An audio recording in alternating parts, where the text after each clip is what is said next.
بسم الله الرحمن الرحيم. صلى على رسول الله. النهاردة عملنا رز مبهر بالجزر ولحمة ضاني مشوحة، كستاليطة مشوحة. جبنا اللحمة، وأنا كنت متبلاها بالبصل والفلفل الأسمر. تمام. خدتها وشوحتها حلو، كنت متبلاها بالبصل وشوحتها. بعد كده بقيتني أسقسق لها المية. طبعا اهم شيء تحط الفلفل الاسمر والملح، ملح بسيط عشان الملح الكتير ما يساعدش على السوا.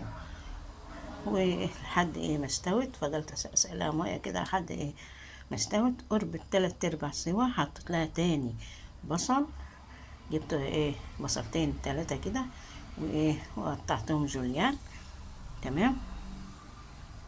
بعد كده او يعني شرايح. تمام. وشوحتهم بيها فيها كده لحد ما البصل دبل، عشان يبقى فيها الصوص الجميل دوت وطعمه جميل ومكرمل. تمام. لحد ما استوت زي ما انتوا شايفين كده. شايفين زبدة زبدة، لحمة زبدة. مهم بقى بعد كده جبت الرز، جبت بصلاية برضو وقرفة وقرنفل وكاري وكركم وورق لوري وروزماري وملح وليمونة، كله شوح مع بعضه. وبعد كده حطيت الرز برضو، خدت تقليبة او تشويحة معاها. وبعد كده كنت مغلية المية.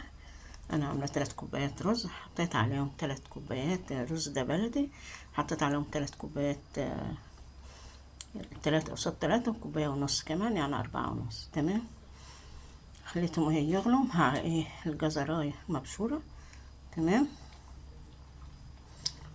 ضفت الرز لحد ما الشرب حلو واستوى، تاخده غلوة او التانية. وبعد كده تهدي عليه، يا اما يا تعبري، يا اما لو حطيتيه كده يبقى فوق الرز بسنتي او بعقلة صوبع مية.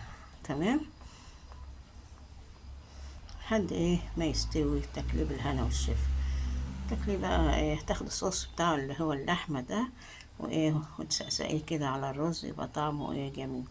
وانتوا عارفين بقى اللحمة الضاني بالليل بتبقى جميلة جدا جدا جدا.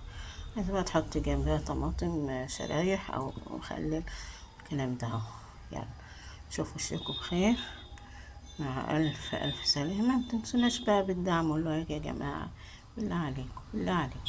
ألف سلام. باي باي.